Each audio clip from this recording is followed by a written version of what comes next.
A verdade revelada sobre a Arca de Noé. Você está prestes a descobrir o que arqueólogos e engenheiros modernos desvendaram sobre a Arca de Noé. Essa revelação pode transformar para sempre a forma como você entende uma das histórias mais antigas e famosas da humanidade. Est-ce que ça tudo que você acredita saber sobre o dilúvio e seu lendário navio de madeira? O cœur de novo na pesquisa científica não apenas desafiar a tradição, mas colocar em xeque nossa certeza sobre tecnologia antiga, organização, sobrevivência e até genética. Prepare-se para fatos reais, sem en fait ou suposição fantástica. Uma jornada pelo possível, pelo impossível e pelo impressionante. Imagine a seguinte cena. Todo o planeta ameaçado por águas que não param de subir. Uma família e milhares de animais, trancado em um enorme navio de madeira, enfrentando condições que hoje desafiam qualquer lógica moderna, barulho de desdor, tonelada de dejetos, comida e água para todo, durante mais de ano. Uma verdadeira maratona de resistência e inteligência. Você já parou para pensar em como, de fato, essa façanha teria sido possível? Esse mito do que você considera milagroso talvez seja resultado de solução prática, engenhosa e surpreendente para o contexto da época? Fique comigo até o final. Porque não se responderei às dúvidas me como sobre a arca, como revelarei detalhe técnico, fato científico e curiosidade que vão além de qualquer aula de história. Dimensão da arca. A verdade portará dois números. Logo no início do relato bíblico, Gênesis apresenta a dimensão detalhada da arca. 300 covados de comprimento, 50 covados de largura, 30 covados de altura. Convertendo para a medida atual, chegamos a aproximadamente 135 metros de comprimento, 22 metros e meio de largura e 13 metros e meio de altura. Vamos colocar tudo em perspectiva. Imagine um campo de futebol. O comprimento da arca ultrapassava o de campo oficial. Sua largura significava praticamente 2 ônibus enfileirados lado a lado. E a altura não ficava distante de prédio de 4 andares. Toda essa massa, estruturada apenas com madeira, sem maço moderno ou componente de ferro. A pergunta que fica, seria possível? A resposta pode surpreender. Estudo de engenharia naval publicado nas últimas décadas mostram que a proporção da arca são ideia para a estabilidade extrema. A relação 6.1 entre comprimento e largura, utilizada frequentemente em embarcação de transporte de carga, concede máxima segurança contra tombamento e onda gigante. Teste em tanque hidrodinâmico comprovaram, ainda que a arca não fosse rápida, ela seria quase impossível de afundar. Agora, reflita, como alguém, sem acesso à ciência moderna, chegou a essa proporção? Acaso? Aspiração divina? O conhecimento acumulado e método que se perderão ao longo dos séculos. Outra dúvida comum, de que era feita a arca? O texto original menciona a madeira de gofé, cuja identidade exata permanece um mistério. A hipótese mais aceita é que se referia a uma madeira extremamente resistente à água e à decomposição, como cipreste ou cedro, matéria nativo do Oriente Médio conhecido até hoje por sua durabilidade. Agora, imagine a dificuldade: derrubar árvore, transportar tronco gigante, cortar tabua, modelar viga, tudo sem motosserra, guindaste, prego de aço ou cimento, ferramenta de pedra, cobre ou bronze, essa era a tecnologia disponível. O tempo de construção, segundo a tradição, foi de 120 anos. Noé, seu filho e sua esposa formavam uma equipe mínima para tamanho desafio. Porém, relato antigo e pesquisa arqueológica indicam que grandes obras sempre envolverão muita criatividade. Roldana simple, plano inclinado, USO de alavanca, carro de bois e método de enquête de madeira à moda oriental podem ter sido fundamentais. Além disso, trabalho de fixação usavam pino de madeira entrelaçado, reforçado com corda bitumada e resina, técnica ainda encontrada em embarcação tradicional. Por que construir longe das águas? Outro mistério. A arca foi, possivelmente, erguida numa região longe de corpo de água significativo. Do ponto de vista náutico, paradoxo. Mas isso se potencializa o feito. Os construtores não tinham como testar a estabilidade, nem transportar facilmente material pesado.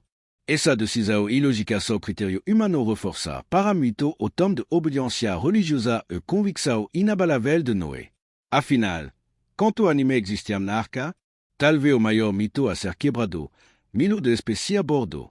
Se esse fosse o caso, o projeto seria impossível até mesmo com a tecnologia atual. Estudo serio de biologia e teologia apontam para outra realidade. O termo tipo bíblico refere-se a grupo de ancestrais, ou seja, não é cada espécie moderna, mas os progenitores de grande família de animais. Por exemplo, apenas casal de grande felino para representar lis, tigre, leopardo e outro. O mesmo vale para canideo, equino, bovino. Pesquisa detalhada, como a de John Woodmore e outro estudioso, sugerem que a quantidade total de vertebrados animais terrestres ave, representant dos tipos necessários à sobrevivência pós-diluvio, gira em torno de 6.800 indivíduos. Embora parça muito, e uma fração ínfima da biodiversidade global atual. Outro detalhe relevante, para poupar espaço, alimento e trabalho, a maioria dos animais provavelmente era jovem ou até pilote. Isso agiliza o manejo, diminui o consumo de comida e, principalmente, reduziu a quantidade de dejetos produzidos por dia. A disposição interna da arca era estratégica. 3 andares, ou inferior para os animais maiores mais pesados, garantindo centro de gravidade baixo e estabilidade máxima. Andar intermediário para médio porte. Andar superior, havia animais menor. Compartimento separado para herbívoro e carnívoro, além de diviso para répteis ambiente mais humido, permitiam controlar conflito e preservar microclimat diferentes. Separar herbívoro e carnívoro parece difícil? Sim, mas o comportamento animal em situação de grande estresse muda significativamente. A maioria fica letárgica e menos propensa a ataque, especialmente sob influência do ambiente controlado, pouca luz e alimentação regular. Aqui entra dos maiores desafios práticos, como manjar tonelada de fezes diariamente? O cheiro seria insuportável, o risco de doença mortal. A solução identificada por arqueólogos e engenheiros baseia-se em recursos simples. Piso inclinado, cane que levávamos dejetos para reservatórios sem treino poral, onde seriam descartados periodicamente por meio de comportar. O acesso à água corrente do exterior permitia lavar o sistema de tempo e tempo, e a gravidade fazia o trabalho sem necessidade de bomba. Além disso, a redução de temperatura interna e ventilação permanente limitava a decomposição acelerada dos resíduos. Armazenar comida para 6.800 animais durante 370 dias não é tarefa simples. Mas, novamente, a criatividade vence. Grande pot de cerâmica abastecia majola como mecanismo de libração lenta. Alimento vegetal seco, feno, semente, fruta desidratada e raso preparada compunam o cardápio distribuído de modo semiautomático, minimizando o esforço repetitivo. Para a água, cisterna no teto captava a chuva, que era filtrada via camada de areia e carvão, técnica milenar, já atestada em outra civilização antiga. Os alimentos eram conservados graças à desidratação solar, sal, armazenamento em pot fechado e ambiente seco. Por mais simple que parça, essa tecnologia garantiu reserva para mais de 1 ano.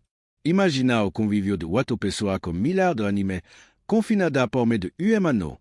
O ambiente era escuro, barulhento, tenso, impregnado de cheiros rangido da madeira, vocalização constante ou rugido das tempestades lá fora. A saúde mental exige disciplina rigorosa, divisão de tarefa, horário fixo, área limitada para descanso, alimentação controlada e método primitivo de contagem dos dias marca entalada, registro em tabulta, contagem de ciclo lunar. Privacidade mínima, mas o suficiente para garantir o mínimo de sanidade. O ambiente acústico era extremo. Estudo apontam possibilidade acima de 85 dB, comparável a uma fábrica moderna. Para contrabalançar, os cartões da tripulação deviam ser duplamente isolados, com material absorvente rudimentar, para garantir pouco de tranquilidade. Dos aspectos mais impressionantes é a ventilação. O soar, abertura próxima ao teto de toda a embarcação, funcionava como chaminé para expulsar o ar quente e úmido, enquanto a abertura lateral garantia a entrada de ar fresco. Isso criava sistema de convecção natural, conduzindo o ar por todo o andar sem demandar nenhuma tecnologia elétrica. Além disso, duto alternante paredes de madeira permitiam circular ar verticalmente, renovando constantemente a atmosfera, evitando o acúmulo perigoso de gás carbônico. A arca enfrentou tempestade gigantesca, ondas enormes, mar agitado e choc constante. O formato retangular, frequentemente criticado por Lego, unido à proporção 6.1, proporcionava máxima estabilidade, centro de gravidade baixo, comme a viga transversale longitudinale, resistência contra deformação destrutiva. O betum usado como impermeabilizante na osso vedava, mas aumentava a flexibilidade da madeira crucial para evitar a rachadura FATEM ambiente de altíssima pressão. Uma dúvida crescente. Haveria espaço para dinossauro? A representação popular costuma exagerar. Embora intrigante, não existe consenso arqueológico sobre isso. No entanto, caso houvesse, seriam filhote ou anime de pequeno porte, restringindo o consumo de alimento e espaço. O mais provável é que muito tipo preservado correspondia a ancestrais que originariam a atual diversidade, mas não necessariamente idêntico aos animes modernos ou gigantes pré-históricos. A genética atual mostra que pouca população fundadora podem, de fato, dar origem a grande diversidade por especiação rápida. O fim da jornada marca novo ciclo para a humanidade.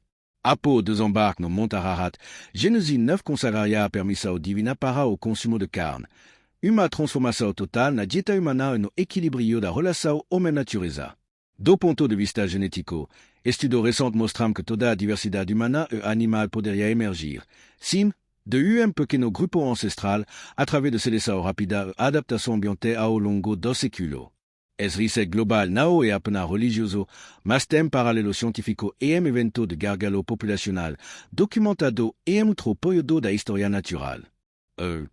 Finalmente, a tradição do arco-íris como símbolo da aliança pós-dilúvio representa, para muito, a esperança de renovação, uma promessa de que a destruição jamais voltaria a ser universal. O que a Arca de Noé revela, de fato, sobre a humanidade, que, e meio ao desespero, nossa espécie encontra a solução prática, criativa e resiliente. Que o conhecimento técnico, mesmo milenar, supera a imaginação moderna. Para Bilo de Pessoa, que existe propósito maior por trás da coexistência entre fé e razão. Diante de tanto desafios reais, é impossível não se impressionar. A Arca não é apenas mito, e retratou do que administrano e surpreendente na condição humana. Se este vídeo trouxe novo insight para você, deixe seu like, inscreva-se no canal e compartilhe com quem precisa conhecer a verdade por trás dos mistérios antigos. Sem fantasia apenas fato, ciência, fé a surpreendente ingenuidade dos nossos ancestrais. Comentai, qual detalhe da Arca de Noé me impressionou? Você acredita que essa faça na foi possível por genialidade humana, orientação sobrenatural ou imaginação das duas coisas? Vamos debater. Não se esqueça.